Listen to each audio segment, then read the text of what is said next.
जैसा कि आप सभी लोग अपने स्क्रीन पर देख रहे हैं कि यहाँ पे है सेकेंडरी स्कूल एग्जामिनेशन 2024 का जो है ए आप लोग का क्वेश्चन पर यहाँ पे उपलब्ध है। ठीक है जी हाँ, ए क्वेश्चन बुकलेट सेट कोड जो है डी है और यहाँ पे प्रश्न का जो है देखिए विषय का जो कोड है 112 है और यहाँ पे जो है प्रश्न पुस्तिका का क्रमांक यानी क्वेश्चन बुकलेट सीरियल नंबर जो है आप लोग मिला सकते हैं 0102544 है। ठीक है, इस क्वेश्चन पेपर का डिस्कशन हमने 3 पार्ट में किया है। पार्ट 1 जो कि आप लोग को उपलब्ध है प्लेलिस्ट में, उसमें हमने ऑब्जेक्टिव पढ़ाया था और इस पेपर का यहाँ पे 1 नंबर से लेकर के 80 नंबर तक के ऑब्जेक्टिव को पूरा का पूरा उसमें सॉल्व करवाए हुए हैं। ठीक है, उसके बाद जो है पार्ट 2 अपलोड किए हैं और वो जो है पार्ट 2 सब्जेक्टिव का है। ध्यान रखिएगा, सब्जेक्टिव में क्वेश्चन संख्या 1 से लेकर के 18 तक का जो है उसमें डिस्कशन कराए हुए हैं। उसके बाद जो ए आप लोग वीडियो देख रहे हैं वो पार्ट 3 है, जिसमें हम लोग सब्जेक्टिव को ही 19 नंबर से लेकर के 30 नंबर तक के जो है देखने वाले हैं। ठीक है, तो आज की इस वीडियो में हम लोग क्वेश्चन संख्या 19 से लेकर के क्वेश्चन संख्या जो है प्रश्न संख्या जो है 30 तक ले हम लोग सब्जेक्टिव क्वेश्चन को डिस्कस करेंगे, यानी कि इसमें 2 मार्क्स वाले और 5 मार्क्स वाले जो है क्वेश्चन डिस्कस करेंगे। ठीक है, तो ध्यान रखिएगा ये जनरली जो है इसमें 2 क्वेश्चन केमिस्ट्री के हैं और बाकी जो क्वेश्चन है वो बायोलॉजी के हैं। ध्यान रखिएगा, तो आप सभी लोग इस वीडियो को बहुत ही प्रेम भाव से एकदम शांत मन से जो है एकदम ईयरफोन लगा लीजिए और देखने का प्रयास कीजिए, क्योंकि ये सब जो क्वेश्चन है बोर्ड परीक्षा के लिए इंपॉर्टेंट है, आप लोगों को भी ये बात पता है। ठीक है, तो चलिए आप लोग को हम सीधे सीधे लेकर चलते हैं उस सब्जेक्टिव क्वेश्चन पे। जी हाँ, आप लोग इधर देख सकते हैं पेज जिसको हमने पढ़ा दिया है। ठीक है, और यहां पे जो है आप लोग को हम सीधे सीधे ले चलते हैं अपने आज के जो है प्रश्न पेपर, यानी कि ये 19 नंबर जो है क्वेश्चन पे हम लेकर के चलते हैं। ठीक है, यहां पे जो 19 नंबर जो क्वेश्चन है वो है इथेनॉल की प्राप्ति किण्वन विधि से करें, इथेनॉल के 2 उपयोग लिखे। यानी कि आपको जो है सबसे पहले इस क्वेश्चन में चर्चा करना है कि आपको किण्वन विधि से जो है इथेनॉल कैसे प्राप्त किया जाता है और साथ में जो अगर इथेनॉल प्राप्त कर लेते हैं तो उसका 2 उपयोग आप कहां कहां कर सकते हैं, इसके बारे में आप लोग को जिक्र करना है। और एक क्वेश्चन जो है 5 अंकों के लिए है, तो आप लोग इस क्वेश्चन को बहुत ही आराम से एकदम ढंग से देखिएगा, क्योंकि हो सकता है कि यही प्रश्न आपके परीक्षा में आ जाए तो फिर आप जो है मैंने क्या हो जाएंगे जी, मुश्किल में पड़ जाएंगे अगर नहीं देखेंगे तो। ठीक है, तो चलिए देख लेते हैं। सबसे पहले यहाँ पे किण्वन विधि को जो है मैंने कि डिस्क्राइब किया गया, देखिए यहाँ पे एथेनॉल शर्करा या स्टार्च के किण्वन द्वारा बनाया जाता है। ध्यान रखिए, यानी कि शर्करा या फिर स्टार्च जो होता है इसको जो है क्या करते हैं जी, इसको किण्वन कराते हैं तो उसके बाद क्या बनता है जी, एथेनॉल बनता है, जो कि यहाँ पे एथेनॉल का प्राप्ति के लिए यहाँ पे बात कहा हुआ है। ठीक है, ध्यान रखिए, तो एथेनॉल जो है बनता कैसे है जी, तो शर्करा या स्टार्च के किण्वन से बनता है।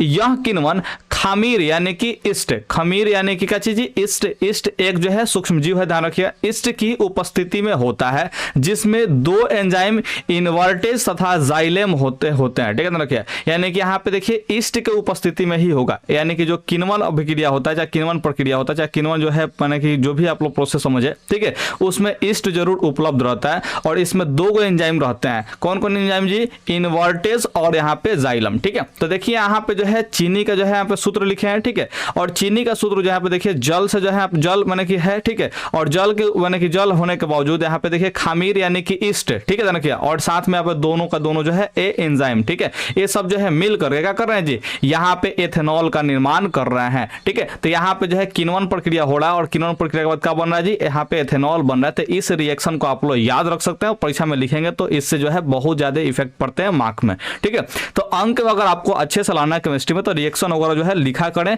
ज्यादा अच्छा लगता है। ठीक है, अब यहाँ पे देखिए यहाँ पे बात क्या कर रहा है जी, किण्वन एक उष्माक्षेपी अभिक्रिया है। उष्माक्षेपी अभिक्रिया क्यों कह रहा है, क्योंकि इससे जो है उष्मा का उत्सर्जन होता है। इस अभिक्रिया के दौरान क्या होता है जी, इसमें से क्या होता है जी, उष्मा का उत्सर्जन होता है। इस बात का आप लोग ध्यान रखेंगे।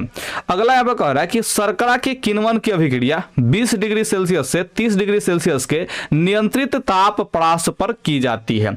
यानी कि जो है ये किण्वन जो अभिक्रिया होता है शर्करा के, शर्करा मतलब समझ रहे हैं वही चीनी ग्लूकोज वगैरह का बात कर रहा है, ध्यान रखिए। यहाँ पे शर्करा के किण्वन का जो अभिक्रिया है वो 20 डिग्री सेल्सियस से लेकर के 30 डिग्री सेल्सियस के नियंत्रित ताप परास पर जो है किया जाता है। इस बारे में आप लोग ध्यान रखिए, यानी कि नॉर्मल टेम्परेचर कितना रखा जाता है जी, 20 से लेकर के 30 डिग्री सेल्सियस के बीच रखा जाता है।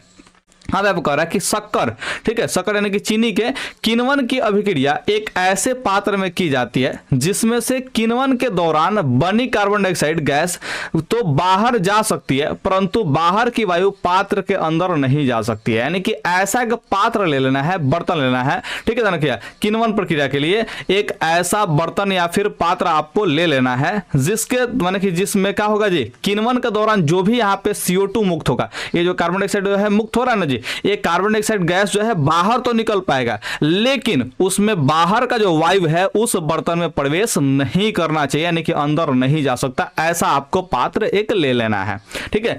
इससे किण्वन से बने एथेनॉल का वायु की ऑक्सीजन द्वारा उपचयन नहीं होता, ठीक है, ध्यान रखिएगा। इससे जो होता है क्या चीज कि किण्वन से जो एथेनॉल बनेगा ना, वो वायु का जो ऑक्सीजन होगा, ठीक है, उससे उपचयन नहीं होगा, यानी कि उस एथेनॉल का ऑक्सीकरण नहीं हो पाएगा, यानी कि ये ऑक्सीजन से संयोग नहीं कर पाएगा। क्यों? क्योंकि बाहर से हवा जो है उस पात्र में नहीं जा रहा है। इस वजह से क्या होगा जी, यहाँ पे एथेनॉल का उपचयन नहीं होगा, यानी कि एथेनॉल जो है सेफ रहेगा, ठीक है। कह रहा कि शर्करा की किण्वन से एथेनॉल का तनु जलीय विलयन प्राप्त होता है। एथेनॉल का जल से पृथक्करण तथा शुद्धिकरण आसवन की प्रक्रिया द्वारा जो है किया जाता है। और इस प्रकार जो है यहाँ पे करते हैं, शर्करा से किण्वन जो है, शर्करा से किण्वन प्रक्रिया द्वारा करते हैं जी, एथेनॉल को जो है प्राप्त कर लेते हैं। और यह एथेनॉल का जो है जल से पृथक्करण, ठीक है, ध्यान रखिए, जल में से जो है एथेनॉल का पृथक्करण जो है या शुद्धिकरण आप लोग समझ लीजिए, ठीक है, वो आसवन की प्रक्रिया यानी कि आसवन विधि द्वारा जो है कर लिया जाता है। और आसवन विधि आप लोग को पढ़ाया जाता है 9th क्लास में, ये बात आप लोग को ध्यान रखना है, ठीक है। तो ये जो है प्रक्रिया क्या करता है जी, आपको जो है एथेनॉल को माने कि पृथक कर देता है, यानी कि अलग कर देता है जल से, ठीक है। इस विधि द्वारा जो है एथेनॉल को अलग कर लिया जाता है।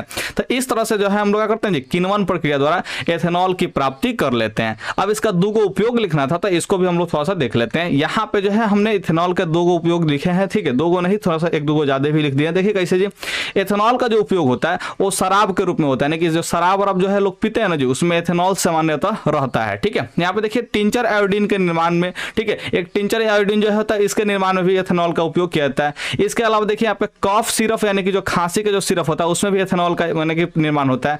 टॉनिक का निर्माण, टॉनिक वाला जो है आप लोग देखते हैं ना सिरप वगैरह, ठीक है, तो उसमें भी क्या होता है एथेनॉल का माने कि यूज होता है। तो ये सब जो है 3-4 उपयोग हम लिख दिए, इसमें से कोई भी आप 2 उपयोग परीक्षा में लिख दीजिएगा, आपका जो है अंक आ जाएगा 5 में 5। उम्मीद करते हैं कि आप लोग इस बात को समझे होंगे, ठीक है, और समझ गए हैं। तो चलिए थोड़ा सा वीडियो को लाइक भी कर देते तो ज्यादा अच्छा होता है। चलिए 20 नंबर क्वेश्चन पे हम आपको लेकर के चलते हैं। देखिए 20 नंबर क्या कर रहा है, इस क्वेश्चन आप लोगों के लिए फेवरेट होगा मुझे पता है, ठीक है, क्योंकि इस क्वेश्चन को अक्सर विद्यार्थी जानते हैं, लेकिन फिर भी यहाँ पे हम दोबारा बताने का प्रयास करेंगे। देखिए कह रहा है कि कार्बन क्या है, कह रहा है जी कार्बन क्या है, यानी कार्बन के बारे में आपको बताना है, ठीक है। इसका कह रहा है कि अपरूपता से आप क्या समझते हैं, यानी कि अपरूपता का परिभाषा वगैरह जो है आपको लिखना है, यानी कि अपरूपता को जो है समझाना है, ठीक है। कार्बन के कितने अपरूप होते हैं ये भी बताना है, कार्बन के कौन अपरूप होते हैं ये आपको बताना है, सुधारण वर्णन करना है, यानी कि उदाहरण के साथ जो क्या करना है जी, आपको वर्णन करना है, लिखना है। तो सबसे पहला जो क्वेश्चन है कार्बन क्या है इसको डिस्क्राइब करते हैं। तो कार्बन क्या है जी, तो कार्बन एक तत्व है, आप लोग जानते हैं, ठीक है। पृथ्वी पर जो है 0.02% एवं वायु में जो है 0.3% कार्बन उपस्थित है, ठीक है, ध्यान रखिए, यानी कि पृथ्वी पर जो है 0.02% है, और अगर हवा में बात करें तो कार्बन की उपस्थिति कितना है जी, 0.3% के मात्रा में जो है उपस्थित है। कौन सी जी, कार्बन। हम कार्बन डाइऑक्साइड की बात नहीं कर रहे, हम कार्बन का बात कर रहे हैं सिर्फ और सिर्फ, ठीक है। देखिए रासायनिक गुण समान किंतु रासायनिक संरचना जो है भिन्न वाले यौगिक अपरूप कहलाते हैं। यानी कहा रहा है कि रासायनिक गुण एकदम समान हो, यानी कि जो गुण एक तत्व का है, ध्यान रखिए, जो गुण एक तत्व का है, ठीक है, उसका अगर रासायनिक गुण देखें, क्या करें जी, जैसे रासायनिक गुण कहने का मतलब जो है वो उसका जो है क्या बताएं जी, जैसे परमाणु संख्या, प्रोटॉन का संख्या, ये सब जो है मैंने कहा चीज एकदम समान हो, ध्यान रखिएगा। लेकिन अगर रासायनिक संरचना यानी कि बनावट जो है उसका अलग अलग हो जाए, ठीक है, तो वैसे वो क्या कहलाएंगे जी, अपरूप कहलाते हैं। और यहाँ पे अपरूप जो है आपको अलग से भी बताया है, टेंशन मत लीजिए। कार्बन के मुख्य अपरूप जो है हीरा एवं ग्रेफाइट है, लेकिन इसके अलावा एक बंकमिंस्टर फुलेरिन भी होता है, तो आप लोग चाहे तो उसको भी मेंशन कर सकते हैं, ठीक है, बंकमिंस्टर फुलेरिन, ठीक है, बंकमिंस्टर फुलेरिन, ठीक है। तो आप लोग जो है इसको याद रखिएगा, ठीक है। आप लोग चाहे तो तीनों को मेंशन कर सकते हैं और चाहे तो दो को भी मेंशन कर सकते हैं, क्योंकि ये मुख्य जो है मुख्य रूप से यही दो जो है अपर रूप है, ठीक है।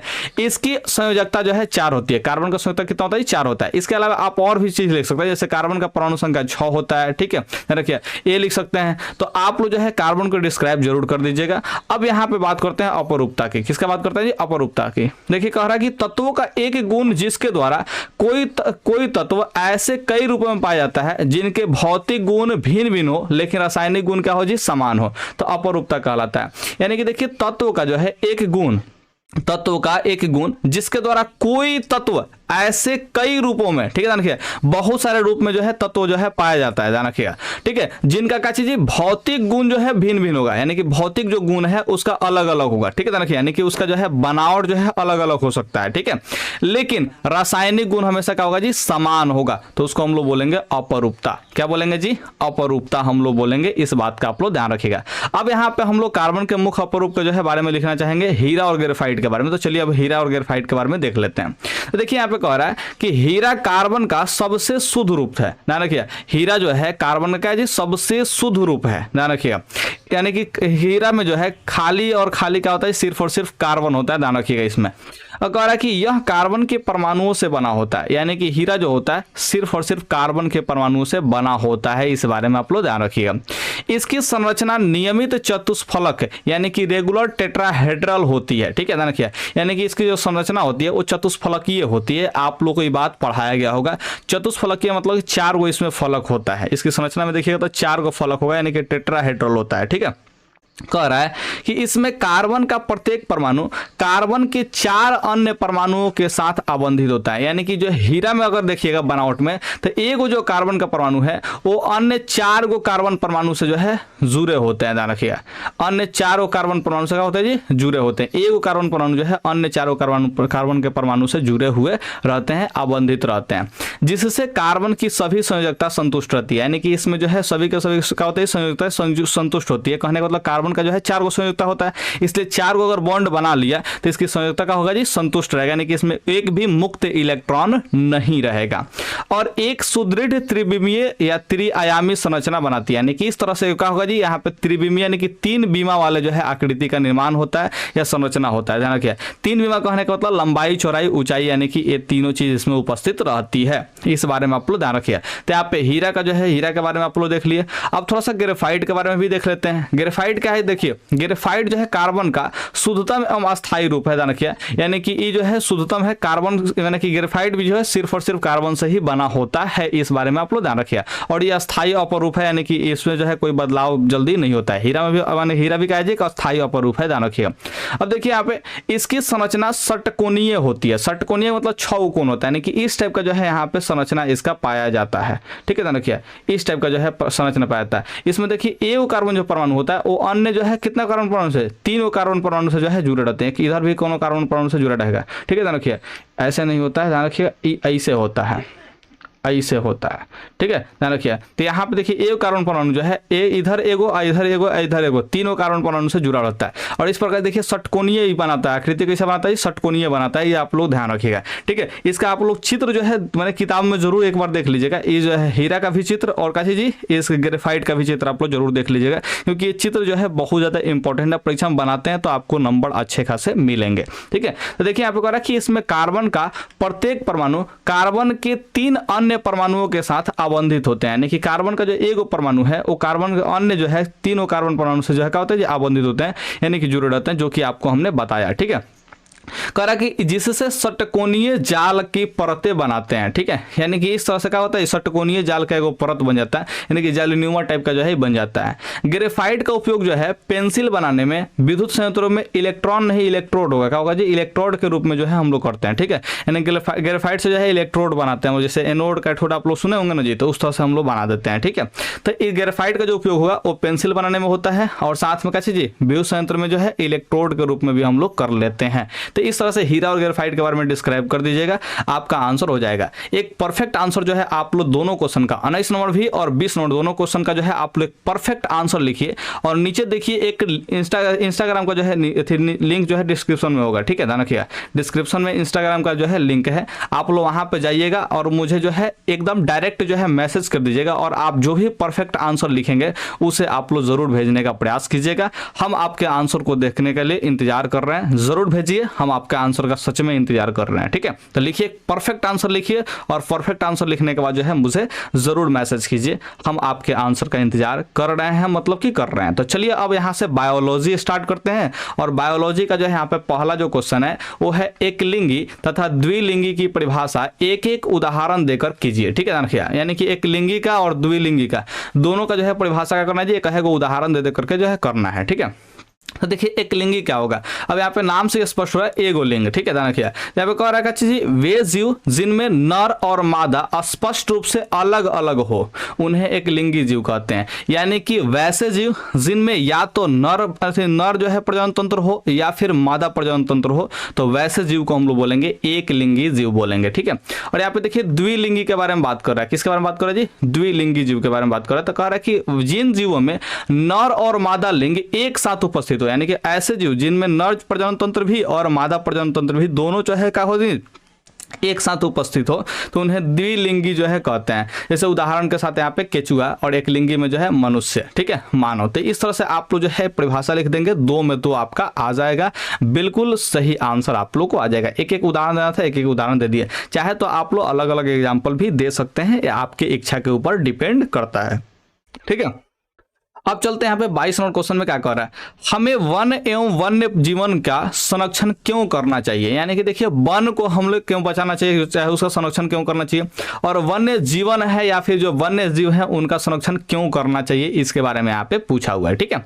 तो सबसे पहले यहाँ पे समझने का प्रयास कीजिए। देखिए वनों से हमें अनेक प्रकार की मूल्यवान लकड़ी, जलावन, फल फूल तथा प्राणदायक गैस ऑक्सीजन प्राप्त होती है। यानी कि देखिए वन से जो है हमें अनेक प्रकार के जो है मूल्यवान चीज है, कौन कौन सी, लकड़ी, जलावन, फल फूल, प्राणदायक जो है गैस ऑक्सीजन, यानी कि ऑक्सीजन अगर ना रहे तो आप लोग जिंदा भी नहीं रह सकते, यानी कि समझिए कि प्राणदायक की गैस है, ठीक है, ध्यान रखिए, इसलिए यहाँ पे प्राणदायक गैस जो है लिखा गया है। तो ये सब जो है हम लोग प्राप्त करते हैं वन से ही, ठीक है। अब देखिए यहाँ पे कह रहा है कि साथ ही वन्य प्राणी भी हमारे लिए अत्यंत आवश्यक है, ठीक है। और साथ ही हमारे लिए क्या चीज, जो वन्य प्राणी यानी कि जो वन में रहने वाले जो जीव हैं वो भी हमारे लिए अत्यंत आवश्यक हैं।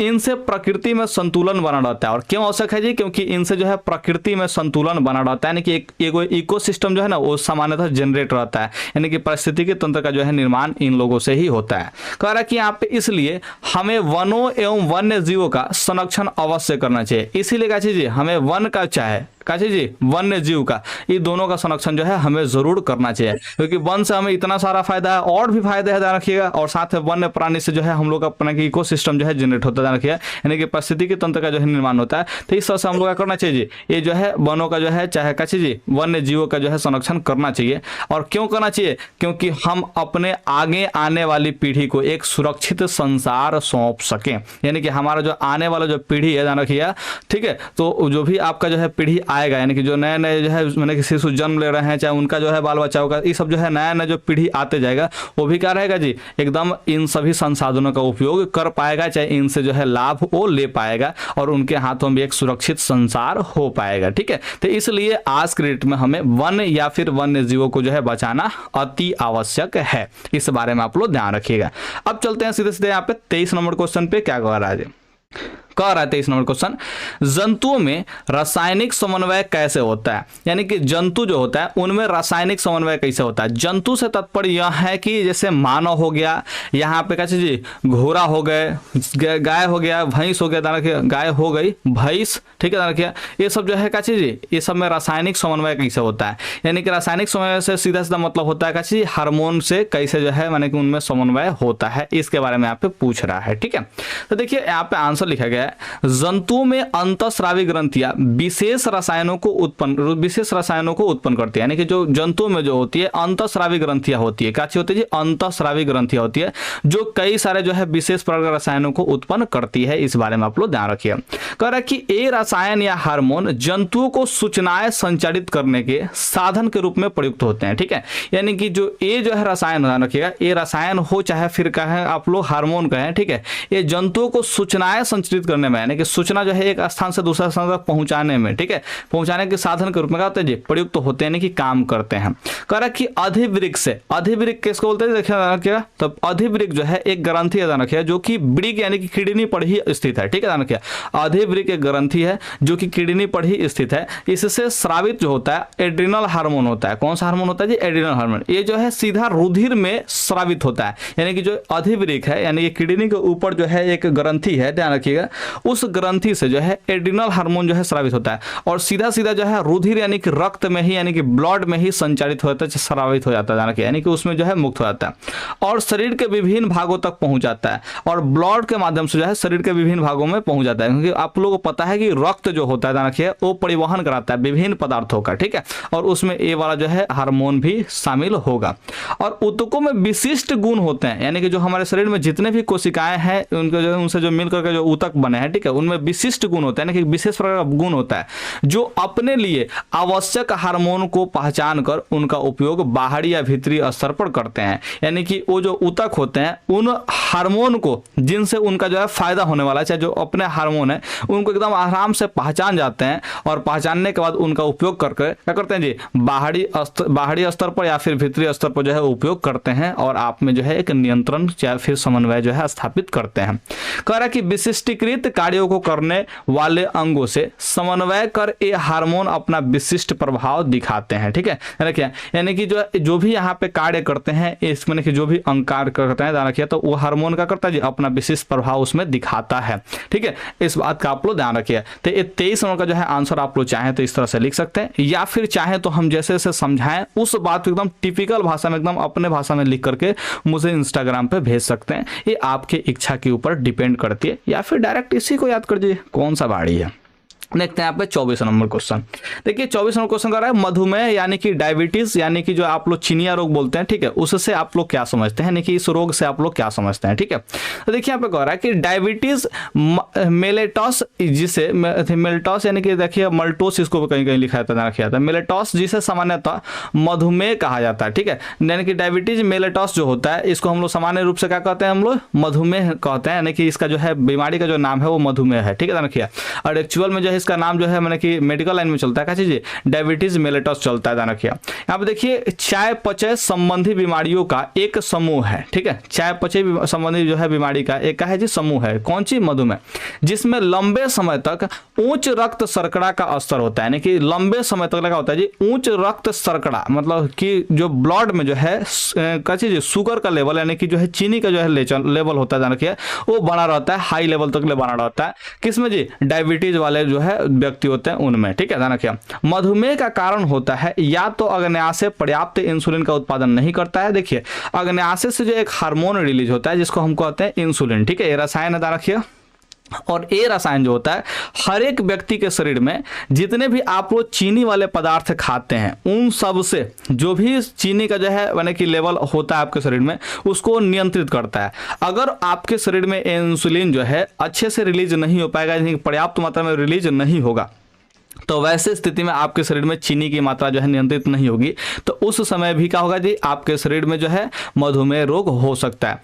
या फिर ऐसा समझ लीजिए कि शरीर की कोशिकाएं इंसुलिन को ठीक करने से अपचयित नहीं करती, ठीक से अपचयित नहीं करती। कहने का मतलब क्या है जी, कि जो शरीर का जो कोशिकाएं हैं वो क्या करता है जी, इंसुलिन को ठीक से अपचयित नहीं कर पाता है, यानी कि अपचयित करने का मतलब जो अवकरण नहीं कर पाता, अवकृत नहीं कर पाता, यानी कि इंसुलिन का सीधा सब समझिए कि इंसुलिन का उपयोग अच्छे से नहीं कर पाता।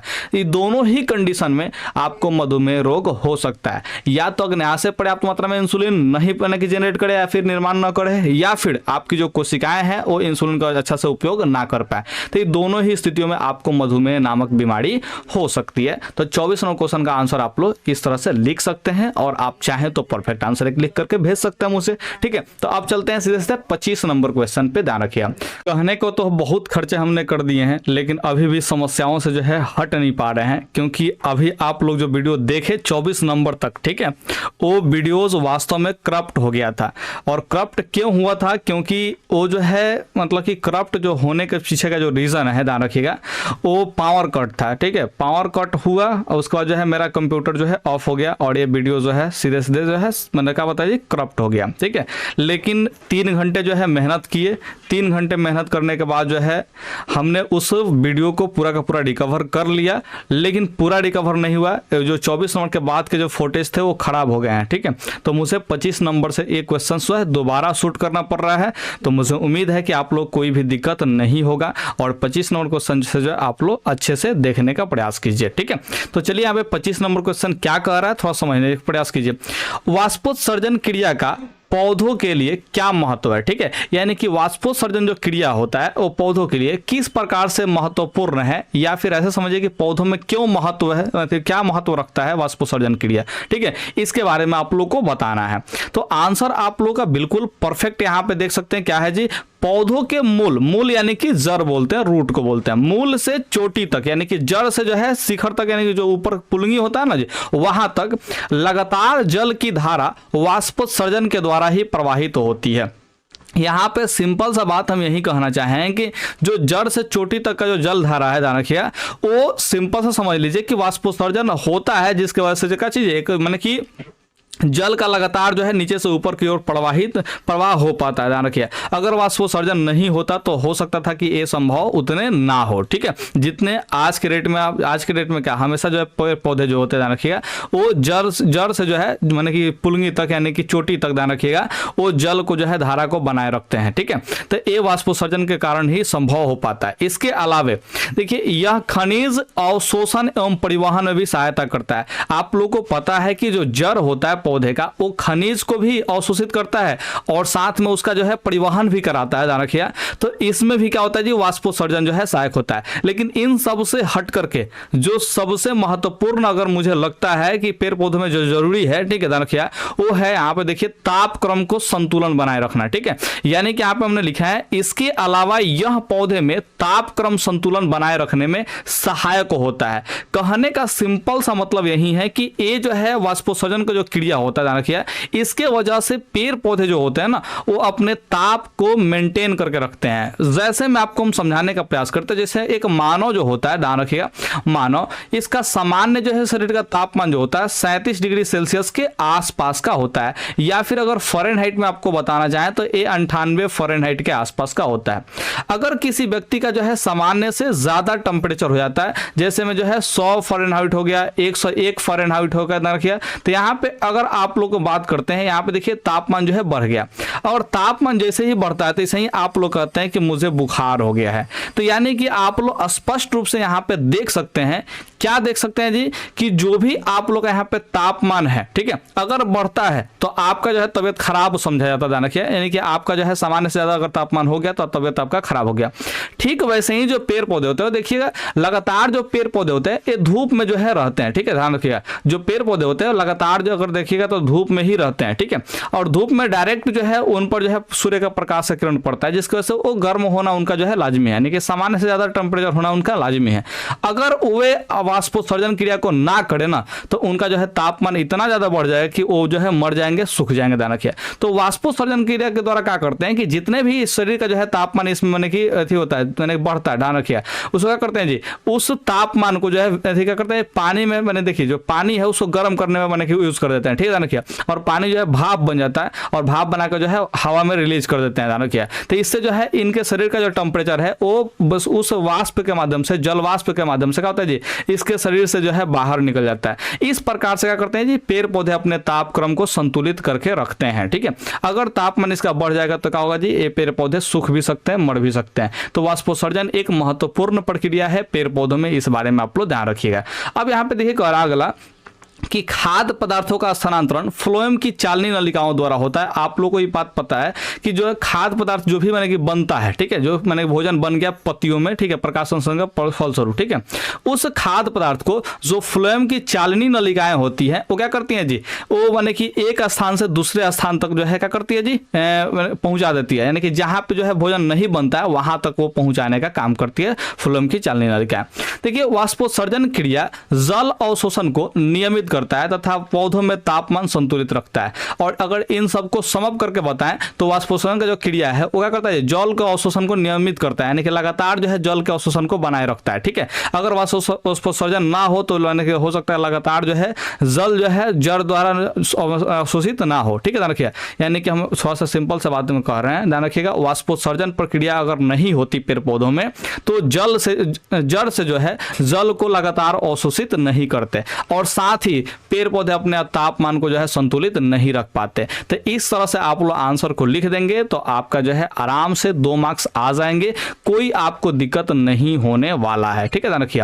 अब यहाँ पे समझते हैं 25 के बाद हम लोग चले आते हैं 26 नंबर सवाल पे। और 26 नंबर सवाल यहाँ पे देखिए क्या कर रहा है जी, श्वसन और श्वासोच्छ्वास सांस लेने में क्या अंतर है, ठीक है। यानी कि श्वसन और श्वासोच्छ्वास में यानी कि सांस लेने में क्या अंतर है, ध्यान रखिएगा। ये जो है श्वसन क्या है अलग से बताना है और श्वासोच्छ्वास क्या है इसको अलग से बताना है, ठीक है, ध्यान रखिए।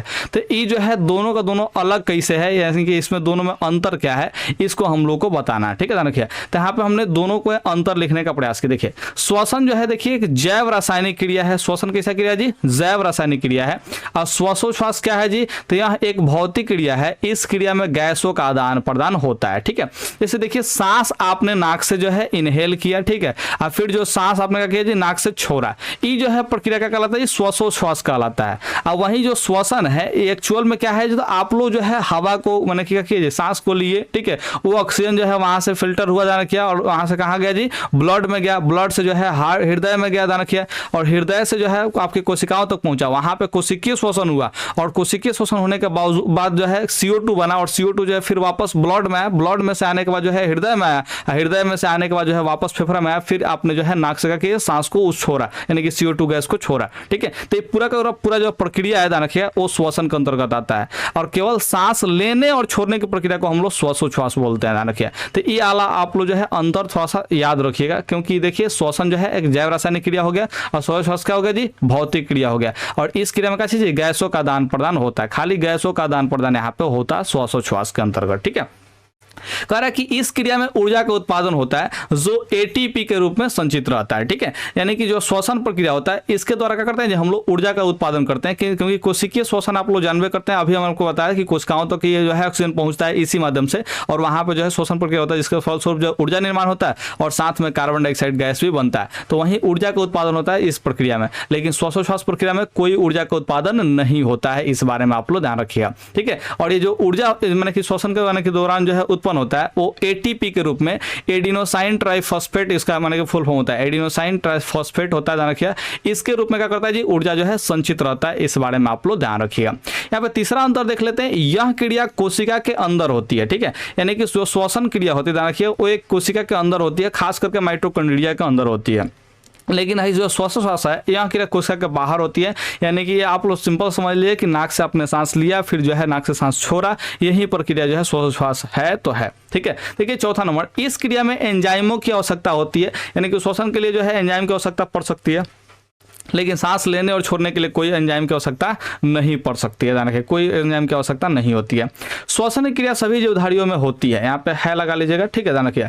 तो श्वसन क्रिया जो है सभी जीवधारियों में होता है, कि जितने भी सजीव होते हैं उनमें जो है श्वसन क्रिया होती है, ठीक है। और यहाँ पे श्वासोच्छ्वास जो क्रिया है केवल उच्च जंतुओं में होती है, यानी कि उच्च श्रेणी के जो जंतु होते हैं ध्यान रखिए उन्हीं में जो है श्वासोच्छ्वास की क्रिया होती है, क्योंकि उनमें इसके लिए विशेष अंग जो है बनाए गए होते हैं। तो ये जो है आप लोग अंतर, इसमें 5 गो अंतर हमने लिखा है, इसमें से आप कोई भी 3 गो अंतर लिख देते हैं तो आपका 2 में 2 पक्का मार्क्स आ जाएगा। तो आप लोग इस तरह से आंसर को लिख सकते हैं, कोई आपको दिक्कत नहीं होगा। तो 26 नंबर देख लिए। अब यहाँ पे देखते हैं 27 नंबर सवाल क्या कर रहा है जी। 27 नंबर देखिए, जाइलम तथा फ्लोएम में पदार्थों का वहन में क्या अंतर है। ठीक है, तो आपको भी पता है ये दोनों में अंतर, लेकिन फिर भी आपको बताते। देखिए जाइलम जो है निर्जीव ऊतक है, जाइलम जो है निर्जीव ऊतकों से बना होता है, और वहीं फ्लोएम जो है सजीव ऊतकों से बना होता है। ये बात को आप लोग ध्यान रखिए, जीवित कोशिकाओं से बना होता है फ्लोएम। ठीक है, यहाँ पे आप लोग आगे समझते हैं। यह जड़ों से जल एवं घुले हुए लवणों को पत्तियों तक पहुंचाता है। कौन? जाइलम। ठीक है, जाइलम जो है जड़ से जल को अवशोषित करता है और साथ में जो घुले हुए लवण है उन्हें करता है जी पत्तियों तक पहुंचा देता है। कह रहा है कि फ्लोएम जो है सजीव ऊतक है, कहने का मतलब जीवित कोशिकाओं से बना होता है। कह रहा है कि यह पत्तियों में तैयार शर्करा यानी कि जो भोजन होता है, रखिए उसको क्या करता है, जो तैयार होता है उसको पौधों के सभी भागों तक पहुंचाता है। यानी कि जहां पे खाना नहीं बन पाता है, यानी कि जहां पे भोजन का निर्माण नहीं हो पाता है, वहां पर क्या करता है जी उस शर्करा को यानी कि उस भोजन को जो है पहुंचाने का प्रयास करता है। कह रहा है कि जाइलम ऊपर की तरफ गति करने में सहायक होता है। जाइलम जो होता है नीचे से ऊपर की तरफ गति करता है, लेकिन वही फ्लोएम जो है नीचे की तरफ गति करता है। फ्लोएम खाली नीचे की तरफ नहीं, ये जो है माने कि इसका गति जो है सभी दिशाओं में हो सकता है। ठीक है, जहां जहां जरूरत पड़ेगा वहां वहां जो है फैला सकता है फ्लोएम यानी भोजन को, ध्यान रखिएगा। तो जहां पे जरूरत होता है वहां पे चल जाएगा, केवल नीचे की तरफ नहीं होता है। ए लाइन को आप लोग सुधार भी सकते हैं। तो 27 नंबर क्वेश्चन का आंसर स्टेप से लिख देंगे तो आपका जो है 2 अंक आराम से आ जाएगा, मुझे उम्मीद है। 27 के बाद अब चलते हैं सीधे सीधे 28 नंबर सवाल पे। और 28 नंबर यहाँ पे सवाल को समझिए थोड़ा सा। अत्याधिक व्यायाम के दौरान खिलाड़ियों के मांसपेशियों में क्रैम्प होने लगते हैं। और अभी आप लोगों ने हाल ही फिलहाल में जो है अगर वर्ल्ड कप का मैच देखे होंगे जिसमें मैक्सवेल ने 201 रन मारा था, ध्यान रखिएगा, वो वाला ऑस्ट्रेलिया का जो खिलाड़ी है, ध्यान रखिए वो वाला अगर मैच आप लोग देखे होंगे तो मैक्सवेल बीच में जो है उनके पैर में क्रैम्प हुआ था, ध्यान रखिए। 201 रन तो मारे, दोहरा शतक तो मारे, ध्यान रखिएगा, लेकिन उनके जो है बीच में क्या हुआ, मैच के बीच में ध्यान रखिएगा कि पैर में क्रैम्प होने लगा और दर्द से जो है पीड़ित थे, ध्यान रखिए। तो आखिर क्रैम्प उनके पैर में क्यों आया था, इसके रीजन का थोड़ा सा हम यहाँ पे समझने का प्रयास करते हैं। ठीक है, तो वही यहाँ पे क्वेश्चन है, अत्याधिक व्यायाम यानी कि अगर अत्याधिक जो है एक्सरसाइज वगैरह करते हैं या फिर जो है शारीरिक जो है मेहनत करते, ध्यान रखिए, तो उस दौरान आप लोग क्या कर सकते हैं, माने कोई भी व्यक्ति हो, खिलाड़ी हो चाहे कोई भी हो, ठीक है, उनके मांसपेशी में जो है क्रैम्प होने लगता है। इवन जब हम भी ग्रुप डी के जो है दौर में गए थे, ध्यान रखिए, ग्रुप डी के दौर में, ध्यान रखिए, तो वो जो है सेकंड राउंड जो मारना था ना, थर्ड 3 राउंड जो है उसमें लगाना था, ध्यान रखिए, 1000 मीटर का जो है दौड़ था। ठीक है, तो उस ग्रुप डी के रनिंग में हमने जब सेकंड राउंड जब लगा रहे थे, ध्यान रखिए, तो बीच में ही मुझे क्रैम्प आ गया पैर में, ध्यान रखिए, लेकिन फिर भी जो है हम कुछ पल के लिए रुके, 2-3 सेकंड के लिए रुके, जब थोड़ा सा पैर जो है ठीक हो गया, पैर झाड़ने के बाद जो है तो फिर जो है रनिंग करना स्टार्ट किए और जो है टोटल 4 मिनट 13 सेकंड में हमने अपना रनिंग कंप्लीट कर लिया, जो कि पूरा का पूरा टाइमिंग जो मिलता है 4 मिनट 15 सेकंड होता है। 2 सेकंड पहले जो है हम वहां पे पहुंचे हुए थे। ठीक है, तो ये जो है मेरा कंप्लीट हुआ था रनिंग इतना देर में, जो कि अगर क्रैम्प अगर नहीं आया होता तो हम संभवतः जो है 3 मिनट 50 सेकंड के आसपास में जो है हम कंप्लीट कर चुके होते। तो आखिर ये क्रैम्प आता क्यों है, इसके पीछे का रीजन हम लोग जानने का प्रयास करते हैं इस आंसर में। ठीक है, तो ये कह रहा है कि खिलाड़ियों की मांसपेशियों में क्रैम्प होने के कारण यह है कि अत्याधिक व्यायाम से मांसपेशियों में ऑक्सीजन की कमी हो जाती है, जिससे ग्लूकोज के विघटन से प्राप्त प्रथम पाइरुवेट, ठीक है, 3 कार्बन युक्त लैक्टिक अम्ल में परिवर्तित हो जाता है। ठीक है, कहने का सिंपल से यहाँ पे मतलब समझने का प्रयास करते हैं। अगर जब भी कोई बहन की व्यक्ति हो चाहे कोई खिलाड़ी हो, ध्यान रखिएगा, वो उसके मांसपेशी में क्रैम्प अगर हो रहा है तो इसके पीछे का एक ही रीजन है, ध्यान रखिएगा, कि वो जो है अत्याधिक व्यायाम कर रहा है या फिर अत्याधिक शरीर से मेहनत कर रहा है, उस समय मांसपेशियों में क्या हुआ है कि ऑक्सीजन का जो है कमी हो गया है, और जहां पे ऑक्सीजन का कमी होगा वहां पे अवायवीय श्वसन होगा। कौन सा श्वसन होगा जी? अवायवीय श्वसन। कैसे बोलेंगे जी? अवायवीय श्वसन। ठीक है, ध्यान रखिए, इस तरह का जो है श्वसन होगा, ध्यान रखिए, यानी कि बिना ऑक्सीजन का जो है श्वसन होगा। और जब बिना ऑक्सीजन का श्वसन होगा ना, ध्यान रखिएगा, तो उस समय होता क्या है कि जो है लैक्टिक अम्ल का निर्माण हो जाता है। कौन सा अम्ल का निर्माण हो जाता है जी? लैक्टिक अम्ल का जो है निर्माण हो जाता है मांसपेशियों में, क्योंकि वहां पे ऑक्सीजन की अनुपस्थिति में श्वसन प्रक्रिया होने लगता है, यानी कि ऊर्जा का निर्माण होने का प्रयास होने लगता है। ठीक है, क्योंकि वहां पे देखिए, जब भी कोई खिलाड़ी जो है शरीर से मेहनत करता है चाहे दौड़ता है, तो उसमें ऊर्जा की खपत ज्यादा होती है और ऊर्जा जो है तेजी से बनाने की जरूरत होती है, और तेजी से ऊर्जा बनाने के लिए ऑक्सीजन चाहिए। लेकिन आप जो है सांस तो लिमिटेड मात्रा में ले रहे हैं, हालांकि उस समय जो है आप जो ज्यादा जाने के दौड़ते लगते हैं, देखिए, तो हाफने लगते हैं और उस समय ज्यादा से ज्यादा सांस लेने का प्रयास करते हैं, लेकिन फिर भी उतना सांस जो है काफी नहीं होता, ध्यान रखिए। तो जब उतना सांस काफी नहीं होता तो क्या होता है, ऑक्सीजन का अनुपस्थिति में जो है वो लैक्टिक अम्ल का निर्माण हो जाता है उस पैर के मांसपेशी में, और इसी लैक्टिक अम्ल के मांसपेशी में एकत्रित होने के कारण क्रैम्प उत्पन्न होने लगता है, यानी कि उस पैर में जो है दर्द उत्पन्न होने लगता है। इसलिए देखिएगा जहां भी रनिंग होता है, जैसे ग्रुप डी का रनिंग में हम गए थे ना, तो ध्यान रखिएगा, तो वहां पर रनिंग कंप्लीट होने के बाद ऑक्सीजन के सिलेंडर रखे गए थे, बहुत बड़का बड़का जो ऑक्सीजन का सिलेंडर रखा गया था। जो भी विद्यार्थी जो है दौड़ते दौड़ते जाके वहां पर धड़ाम देकर गिर जा रहा था, उसको तुरंत जो है ऑक्सीजन सिलेंडर चढ़ाया जाता था। ठीक है, क्यों? क्योंकि ऑक्सीजन जो है अगर पर्याप्त मात्रा में उसके शरीर में जाएगा तो क्रैम्प जो है जल्दी से जल्दी ठीक हो जाएगा। तो ध्यान रखिएगा कि ऑक्सीजन सिलेंडर वहां पर रखा होता है, और अक्सर जो है आप लोग क्रिकेट के मैदान में भी देख सकते हैं ऑक्सीजन सिलेंडर रखा जाता है सामान्यतः। ठीक है, देखिए चाहे कोई फुटबॉल हो चाहे कबड्डी हो, वो सब जो है मैदान में मैंने ऑक्सीजन सिलेंडर रखा जाता है। अगर किसी खिलाड़ी को क्रैम्प आया तो तुरंत ऑक्सीजन सिलेंडर पहले चढ़ाया जाता है, फिर जो है मैंने कहा जी वो फिजिकल ट्रीटमेंट जो भी वहाँ पे मैंने प्राथमिक उपचार हो सकता है वो किया जाता है, तो डायरेक्ट हॉस्पिटल में एडमिट किया जा सकता है। इतना खतरनाक लेवल तक का हो सकता है क्रैम्प। ठीक है, ध्यान रखिए। तो ये जो है क्रैम्प सिंपल से समझिए कि अगर फिजिकली ज़्यादा वर्क करेंगे तो उस समय ऑक्सीजन की जो है कमी होगी, और ऑक्सीजन की कमी होने के पश्चात क्या होगा जी, वहाँ पे अवायवीय शोषण होने लगा, और उस अवायवीय शोषण के दौरान होगा क्या चीज़ की उस मांसपेशी में लैक्टिक अम्ल का निर्माण होगा, और ये लैक्टिक अम्ल ही क्रैम्प को उत्पन्न करता है, क्योंकि दर्द यहीं से उत्पन्न होता है इस अम्ल के कारण। अम्ल वास्तव में खतरनाक होते हैं, इस बात को माने चाहे ना माने। ठीक है, जैसे आप लोग के पेट में भी हाइड्रोक्लोरिक अम्ल होता है, और आप कुछ भी खाते हैं, देखिए खाने वाला चीज में कुछ भी खाते हैं वो पचा देता है, इस बात को आप लोग समझ सकते हैं। तो अम्ल काफी खतरनाक होता है। कई बार जो है लड़कियों पे एसिड अटैक होता है तो उनका पूरा चेहरा जो है विध्वंस कर देता है, पूरा चेहरा जो है मैंने कहा खराब कर देता है, नष्ट कर देता है। ध्यान रखिएगा। तो उस अटैक में जो है एसिड अटैक होता है, तो एसिड इतना खतरनाक होता है कि अम्ल इतना खतरनाक होता है तो पूरा का पूरा मांसपेशी को गला भी सकता है। ठीक है, ध्यान रखिएगा। लेकिन ये जो है लैक्टिक अम्ल उतना ज्यादा मैंने कि हानिकारक तो नहीं है, लेकिन फिर भी अगर क्रैम्प उत्पन्न कर दे तो बहुत ज्यादा समस्या उत्पन्न कर सकता है। ठीक है, इस बारे में आप लोग ध्यान रखिएगा। तो 28 नंबर का क्वेश्चन का जो है आंसर था। उस पर अब चलते हैं सीधे से 29 नंबर सवाल पे, और ये जो है 5 अंकों का जो है सवाल है।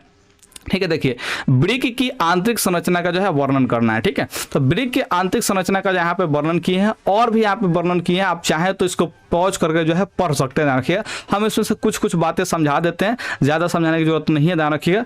तो यहाँ पे समझते हैं उत्तर में क्या कर रहा है कि वृक्क एवं इसके अन्य अनेक सहायक अंग, क्या हम पढ़ रहे हैं, वृक्क एवं इसके अनेक सहायक अंग मनुष्य के उत्सर्जित तंत्र कहलाते हैं। ध्यान रखिएगा जी, वृक्क हो गया और इसके जो भी सहायता करने वाले जो भी अंग है, ध्यान रखिएगा, ये सब मिलकर क्या बनाते हैं जी, उत्सर्जित तंत्र का जो है निर्माण कराते हैं।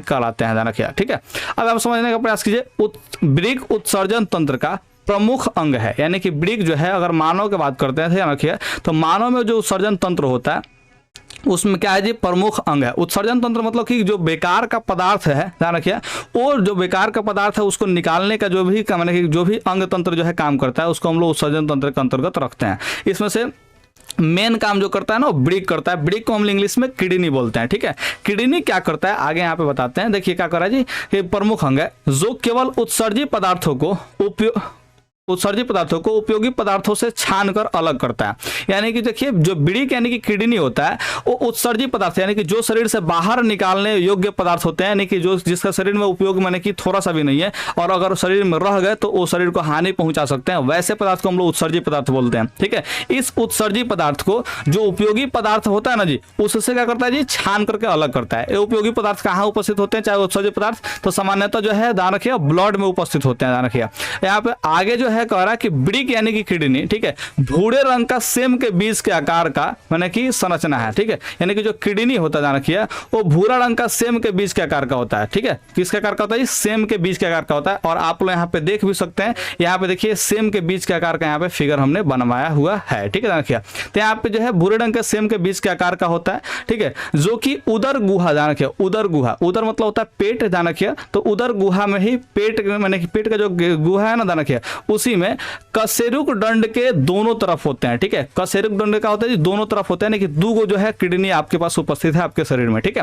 प्रत्येक वृक्क यानी कि दोनों वृक्क में यानी कि हर एक वृक्क ध्यान रखिए लगभग 10 सेंटीमीटर लंबा होता है, 6 सेंटीमीटर चौड़ा होता है और 2.5 सेंटीमीटर का होता है जी मोटा होता है। ठीक है, यकृत की वजह से दाया वृक्क का बाहरी किनारा उभड़ा हुआ होता है, जबकि भीतरी किनारा का चीज धंसा हुआ होता है, ध्यान रखिए, तो जिसे हाइलम कहते हैं, यानी कि जो धंसा हुआ भाग होता है उसको क्या बोलते हैं, हाइलम कहते हैं, जो उभरा हुआ भाग होता है ध्यान रखिए, उसको क्या कहते हैं, कुछ नहीं कहते हैं।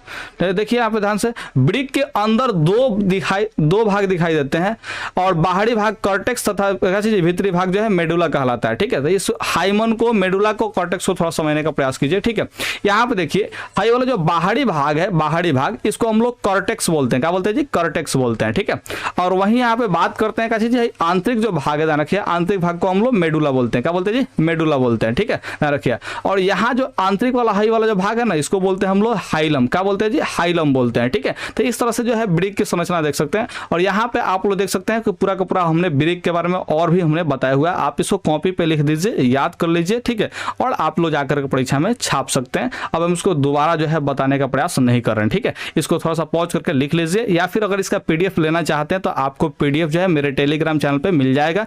आप लोग को क्या करना है, सिंपल सा जो है लिंक डिस्क्रिप्शन में हमने दिया हुआ है, डिस्क्रिप्शन से क्या कीजिएगा जी, आप लोग टेलीग्राम चैनल पे आ जाइएगा, वहां पे जो है पूरा का पूरा जो है आपको आंसर मिल जाएगा। आप लोग वहां से देख सकते हैं, समझ सकते हैं, सीख सकते हैं। ठीक है, तो यहाँ पे अब आगे चलते हैं 30 नंबर सवाल पे। देखिए 30 नंबर सवाल क्या करा जी, स्तनधारियों में दोहरा परिसंचरण तंत्र क्यों आवश्यक है। ठीक है, यानी कि जो स्तनधारी होते हैं, स्तनधारी कहने का मतलब जो है वे जीव जो अपने बच्चों को जो है दूध पिलाते हैं, जैसे में मानव हो गया, गाय हो गई। ठीक है, तो रखिए ये सब जो है क्या चीज स्तनधारी जीव में आएंगे, यानी कि मैमेलिया जगत में आएंगे। ध्यान रखिए, तो इनमें दोहरा परिसंचरण क्यों आवश्यक होता है। ध्यान रखिए, ऐसे जीवों में जो है दोहरा परिसंचरण उसको बोलते हैं जब यानी कि क्या चीज हृदय से जो है 2 बार जो है ब्लड गुजरता है, एक बार जाता है तो एक बार आता है। ध्यान रखिए, तो इस तरह से हृदय से जो है 2 बार अगर यानी कि रक्त का प्रवाह हो रहा है, एक बार परिसंचरण में ध्यान रखिए, तो उसको हम लोग बोलते हैं दोहरा परिसंचरण बोलते हैं। इस बारे में आप लोग ध्यान रखिए। और हम लोग का जो मानव का हृदय है ना, उसमें भी हृदय से क्या होता है जी, 2 बार रक्त का प्रवाह होता है, इसीलिए हम लोग मानव में भी क्या पाया जाता है जी, दोहरा परिसंचरण तंत्र पाया जाता है। इस बारे में आप लोग ध्यान रखिए। तो ये आखिर क्यों आवश्यक होता है, 2 बार हृदय से क्यों गुजरना जरूरी होता है, इसके बारे में हम लोग यहाँ पे चर्चा करेंगे इस क्वेश्चन में। आगे कह रहा है कि मनुष्य में दोहरा परिसंचरण किस प्रकार होता है, यानी कि स्पेशली आपको बताना है कि मानव में जो है दोहरा परिसंचरण क्यों यानी कैसे होता है, देखिए उसको बताना है। ठीक है, तो चलो इस क्वेश्चन को हम बढ़िया समझा ही देते हैं। ठीक है, क्या कह रहा है देखिए यहाँ पे, स्तनधारियों को उच्च ऊर्जा की आवश्यकता होती है, यानी कि जो भी स्तनधारी होते हैं, यानी कि मैमेलिया जगत के जो जीव होते हैं, उनको बहुत ज्यादा जो है ऊर्जा की आवश्यकता होती है, क्योंकि वे समतापी होते हैं। क्या होता है जी, क्योंकि वे समतापी होते हैं कि अपना ऊर्जा जो है एकदम जो ऊर्जा है, चाहे शरीर का जो तापमान रखिए वो एकदम मेंटेन करके रखना चाहते हैं, चाहे उनका जो है तापमान जो है हमेशा जो है मेंटेन रहता है। रखिए कह रहा है कि शरीर के तापमान को बनाए रखने के लिए स्तनधारियों को निरंतर ऊर्जा की आवश्यकता बनी रहती है, और यही तापमान को बनाने के लिए जो है स्तनधारी को जो है क्या चीज निरंतर जो है ऊर्जा की आवश्यकता बनी रहती है। ऊर्जा की आपूर्ति के लिए ऑक्सीजन की आपूर्ति आवश्यक है, और ऊर्जा तभी प्राप्त होता है जब ऑक्सीजन जो है मैंने कि होता है, ऑक्सीजन जो है मौजूद होता है। ठीक है, कहने का मतलब जो है अगर आप लोग सांस नहीं लेंगे तो ऊर्जा का निर्माण नहीं हो पाएगा, क्योंकि आपको हमने अभी बताया कि श्वसन प्रक्रिया के दौरान ही ऊर्जा का निर्माण होता है। और श्वसन प्रक्रिया जो होता है उसमें हम लोग क्या करते हैं, श्वासोच्छ्वास की प्रक्रिया करते हैं, यानी कि वहां से ऑक्सीजन जो है इनहेल करते हैं, यानी कि वायुमंडल से जो ऑक्सीजन गैस को लेते हैं। ध्यान रखिए, और वो कोशिकाओं तक पहुंचता है तो ऊर्जा का निर्माण करता है कोशिकीय श्वसन के दौरान। ठीक है, तो यानी कि ऊर्जा का आपूर्ति तभी हो सकता है जब यहाँ पे ऑक्सीजन की आपूर्ति होगा। अब यहाँ पे देखिए कह रहा है कि दोहरा परिसंचरण तंत्र के द्वारा कोशिकाओं को ऑक्सीजन की आपूर्ति अधिक सफलतापूर्वक की जाती है। ठीक है, यानी कि दोहरा परिसंचरण तंत्र अगर मैंने कि होगा जिस जीव में रखिए, तो उसके द्वारा क्या होगा जी, कोशिकाओं को ऑक्सीजन का जो आपूर्ति होगा वो अधिक सफलतापूर्वक मैंने कि किया जा सकता है। रखिए, कहने का मतलब क्या चीज, कोशिकाओं तक ऑक्सीजन को अच्छे ढंग से जो है पहुंचाया जा सकता है। इस बारे में आप लोग ध्यान रखिए। कह रहा है कि जिससे पर्याप्त ऊर्जा का उत्पादन होता है, अगर माने कि पर्याप्त मात्रा में ऑक्सीजन आपकी कोशिकाओं तक पहुंचेगा तो उससे क्या होगा जी, आपके शरीर में ऊर्जा का निर्माण पर्याप्त रूप से होगा तो होगा। ठीक है, क्योंकि जितना ही ज्यादा मात्रा में ऑक्सीजन पहुंचेगा उतना ही ज्यादा कोशिकीय शोषण, और जितना ज्यादा कोशिकीय शोषण उतना ही ज्यादा ऊर्जा का निर्माण। लेकिन इस बात का ध्यान रखिएगा, कोशिकीय शोषण माने कि तभी हो सकता है जब ऑक्सीजन भी पहुंचे और साथ में वहां पे ग्लूकोज वगैरह जो है उपस्थित हो, तभी हो सकता है। इस बारे में आप लोग ध्यान रखिए। और ग्लूकोज फिर वापस कहां से होगा, तो आप लोग खाना जो खाते हैं उससे बने की जाता है। ध्यान रखिए, ग्लूकोज का निर्माण होता है पाचन के दौरान। ध्यान रखिए, तो ये आप लोग हमेशा से याद रखिएगा कि जो कोशिकीय शोषण होता है, कोशिकीय शोषण, उसके लिए ऑक्सीजन तो आवश्यक है ही है, लेकिन उसके अलावा जो है ग्लूकोज वगैरह यानी कि खाद्य पदार्थों की भी जरूरत पड़ती है सामान्यतः, ये समझ लीजिए। ठीक है, तो खाना और सांस लेना दोनों ही प्रक्रियाएं आवश्यक है। इस बारे में आप लोग ध्यान रखिएगा। कह रहा है कि इस प्रकार के परिसंचरण तंत्र में हृदय में 4 कक्ष होते हैं। ठीक है, यानी कि 4 कक्ष है, मतलब क्या चीज, यहाँ पे 4 गो वेस्म होते हैं। ठीक है, यानी कि 4 गो चेंबर होता है। जैसे हम लोग मानव के हृदय में भी को चेंबर है जी, 4 गो चेंबर है, जैसे दायां आलिंद, बायां आलिंद, ठीक है, दायां निलय, बायां निलय, 4 गो चेंबर हम लोग के हृदय में भी उपस्थित है, ठीक है। कह रहा है कि 4 कक्ष की उपस्थिति के कारण ऑक्सीजन एवं बी ऑक्सीजनित रुधिर जो है ध्यान रखिए, ऑक्सीजनित एवं बी ऑक्सीजनित रुधिर आपस में मिलने से बचे रहते हैं। ध्यान रखिए, कहने का मतलब जो ऑक्सीजनित यानी कि रुधिर का बात कर रहा है, यानी कि ऑक्सी हीमोग्लोबिन का बात कर रहा है, यानी कि जब ऑक्सीजन से जो है हीमोग्लोबिन संयोग किया रहता है उस समय का बात कर रहे हैं, जिसको हम लोग शुद्ध रक्त बोलते हैं, ठीक है। तो ये माने कि अगर 4 कक्ष उपस्थित तो होता है, जिससे कारण क्या होता है जी, यहाँ पे ऑक्सीजनित जो है हीमोग्लोबिन, कहने का मतलब क्या चीज जी, यहाँ पे शुद्ध रक्त होता है, ध्यान रखिए, ओ, और बी ऑक्सीजनित यानी कि जो अशुद्ध रक्त होता है, यानी कार्बन कार्बोक्सी हीमोग्लोबिन उसको बोलते हैं, रखिए अशुद्ध रक्त को। तो वो वाला जो रक्त है ये आपस में मिलने से बचे रहते हैं, यानी कि अलग अलग रहते हैं। आप लोग को पता है, अगर मान चले कि दाएं साइड जो है, ध्यान रखिए, दाएं साइड जो है क्या चीज अशुद्ध है, ध्यान रखिए, तो बाएं साइड क्या होगा जी, अच्छी शुद्ध रहेगा। ये हम गड़बड़ बोल रहे हैं का जी, मतलब एक तरफ जो है शुद्ध रहेगा तो दूसरी तरफ क्या रहेगा जी, अशुद्ध रहेगा। इस बारे में आप लोग ध्यान रखिए, क्योंकि वहां से जो है मैंने कि चेंबर सब जो अलग अलग होते हैं, जिसकी वजह से जो है ये रुधिर जो है अलग अलग रहता है, ध्यान रखिए। यह व्यवस्था ऑक्सीजन की कुशलता पूर्वक आपूर्ति के लिए आवश्यक है, और ये जो व्यवस्था है, ध्यान रखिए, 4 गो चेंबर के होने की वजह से जो है रखिए, दोनों का अलग अलग होना, ठीक है, ये ऑक्सीजन की कुशलता पूर्वक यानी कि एकदम तेजी से, चाहे मैंने कहा चीज हर तरह से जो है पर्याप्त मात्रा में ऑक्सीजन को पहुंचाने के लिए ये बहुत ही ज्यादा आवश्यक है, ठीक है। अब आगे इसको समझने का प्रयास करते हैं। आगे क्या करा जी, करा कि दोहरा परिसंचरण तंत्र में रुधिर पूरे शरीर में वितरित होने के पहले 2 बार हृदय से होकर गुजरता है, जो कि आपको हमने शुरू में बताया था, ठीक है। देखिए दोहरा परिसंचरण तंत्र में होता क्या है कि जो रुधिर होता है ना, कि जो ब्लड होता है ना, कि जो रक्त होता है, वो पूरा शरीर में वितरित होने के पहले ही क्या करता है जी, 2 बार हृदय से होकर के गुजरता है, ठीक है। मनुष्य के हृदय में 2 आलिंद एवं 2 निलय होते हैं। मनुष्य के हृदय में कौन आलिंद होता है जी, 2 गो आलिंद होता है और 2 गो निलय होता है। 2 गो आलिंद में बायां आलिंद, दायां आलिंद, 2 गो निलय में बायां निलय, दायां निलय, ठीक है, ये होता है, उपस्थित होता है। कह रहा कि आलिंद एवं निलय अंतर आलिंद निलय भीति द्वारा एक दूसरे से क्या होते हैं जी, अलग होते हैं। कह रहा कि आलिंद और जो निलय होता है, देखिए, वो अंतर आलिंद निलय भीति द्वारा एक दूसरे से अलग होता है। मेरे पास जो है चित्र नहीं है, नहीं तो आपको बताते थे कि कहाँ पे जो है पाया था, बीच में देखिएगा दीवार जैसा होता है, ठीक है, उसी को हम लोग बोलते हैं अंतर आलिंद निलय भीति बोलते हैं, रखिए, इसी से क्या होता है जी, अलग होता है। अब कह रहा है यहाँ पे पूरे शरीर में एकत्र करके लाया गया बी ऑक्सीजनित रुधिर, यानी कि जो अशुद्ध रक्त होता है, यानी कार्बोक्सी हीमोग्लोबिन वाला जो रक्त होता है, वो महाशिराओं द्वारा दाएं आलिंद में आता है, ठीक है। महाशिरा द्वारा कहाँ आता है जी, दाएं आलिंद में आता है। अब इसको यहाँ पे हम मानने का अफसोस है कि चित्र हमने जनरेट नहीं किया, यहाँ पे चित्र जो है नहीं लगाया, ठीक है, नहीं तो आपको समझाने में आसानी हो जाता है, ठीक है। तो क्या बताएं जी आपको, देखिए आप जो माने कि जो अशुद्ध रक्त है, देखिए अशुद्ध रक्त वो क्या होता है जी, महाशिराओं के द्वारा, किसके द्वारा जी, महाशिराओं के द्वारा कहाँ आता है जी, दायां आलिंद में आता है। कौन सा आलिंद में आता है जी, दायां आलिंद में आता है जो अशुद्ध रक्त है वो, और दाएं आलिंद के संकुचन से रुधिर दाएं निलय में पहुंचता है। और जब दायां आलिंद जो है संकुचित होता है, ना कि जब सिकुड़ता है, देखिए, तो उस समय क्या होता है जी, प्रेशर के कारण जो है रुधिर कहाँ चला जाता है, दाएं निलय में चला जाता है, ठीक है। और निलय के प्रकुंचन से ध्यान रखिए, फिर यानी कि जो निलय में प्रकुंचन होता है, ध्यान रखिए, उससे जो है बी ऑक्सीजनित रुधिर यानी कि जो अशुद्ध रक्त होता है, ध्यान रखिए, वो फुफ्फुसीय धमनी द्वारा फेफड़ों में जाता है, ठीक है। काची जी, फुफ्फुसीय धमनी द्वारा काची होता है जी, फेफड़ों में जाता है। और फुफ्फुस जो धमनी होता है एकमात्र ऐसा धमनी है जो अशुद्ध रक्त को फेफड़ा तक ले जाता है। और काहे ले जाता है जी, ताकि वहां पे शुद्ध हो जाए, ध्यान रखिए। तो वहीं करा कि फेफड़ों से यह ऑक्सीकृत होकर फुफ्फुसीय शिरा द्वारा पुनः हृदय के बाएं आलिंद में आता है। कहने का मतलब क्या है जी, जब यहाँ से फुफ्फुस धमनी द्वारा क्या होता है जी, फेफड़ा में जब जाता है रक्त, तो क्या होता है वहाँ से यानी कि जो कार्बन डाइऑक्साइड है हीमोग्लोबिन में वो चला जाता है, माने कि आप जो है नाक से क्या करते हैं, उसको बाहर फेंक देते हैं। और जो नाक से सांस लेते हो वहाँ से ऑक्सीजन गया होता है, तो वो ऑक्सीजन क्या करता है जी, उस रुधिर से माने कि ऑक्सीकृत हो जाता है, यानी कि ऑक्सी हीमोग्लोबिन बनाता है, यानी कि शुद्ध रक्त बनाता है, ठीक है। तो वहीं करा कि फेफड़ा से ऑक्सीकृत होकर, यानी कि जब ऑक्सीकृत होता है, ऑक्सीजन से संयोग कर लेता है हीमोग्लोबिन, तो उसको बोलते हैं ऑक्सीकृत होकर, यानी कि ऑक्सी हीमोग्लोबिन बोलते हैं। और वो ऑक्सी हीमोग्लोबिन फुफ्फुस शिरा के द्वारा क्या करता है जी, पुनः हृदय के बाएं आलिंद में क्या करता है जी, आ जाता है। तो हृदय के कौन सा आलिंद में आ जाता है जी, बायां आलिंद में आ जाता है।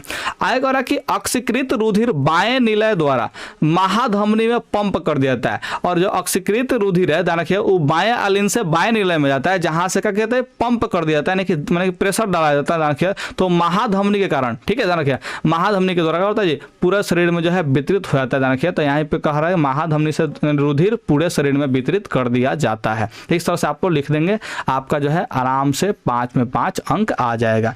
उम्मीद करते हैं कि आप लोग ये मॉडल पेपर को जो है बढ़िया से जो है समझे होंगे, सीखे होंगे, ठीक है। और आप लोग को हम कह रहे हैं कि ये सब आंसर जो लिखे हैं ना, इससे आपको बेस्ट आंसर जो है लिखना है और अपने से जो है आंसर जनरेट करना है। क्यों? क्योंकि ये सब जो आंसर है ना वो किताबों के आंसर है, हमने अपने से नहीं लिखा है, क्योंकि मेरे पास अभी उतने सुविधाएं नहीं है कि हम आपको अपने से आंसर लिख दें। इतना टाइम भी मेरे पास नहीं बचता है कि अपने से आंसर बैठ के लिखें, क्योंकि हिंदी टाइपिंग में ज़्यादा टाइम लगता है और मेरे पास उतना टाइम बचता नहीं है, ठीक है। तो इसलिए जो है किताबों का जो आंसर है ना वही आप लोग को हम यहाँ पे पढ़ा रहे हैं, समझा रहे हैं, ठीक है। तो ये मेरा आंसर नहीं है, इसलिए आपको हम बार बार कह रहे हैं कि बेस्ट आंसर आप लोग जो है लिखने का प्रयास करें अपने से, क्योंकि हम समझा तो एक्चुअल में पूरा रहे हैं, ठीक है। अब इसको सजा कर आप लोग कैसे लिखते हैं ये आप लोग के ऊपर डिपेंड करता है। और आप लोग आंसर जो है जरूर मुझे इंस्टाग्राम पे जो है भेजने का प्रयास कीजिएगा, ठीक है। कहाँ भेजने का प्रयास कीजिएगा? इंस्टाग्राम पे आप लोग को आंसर जो है जरूर भेजना है।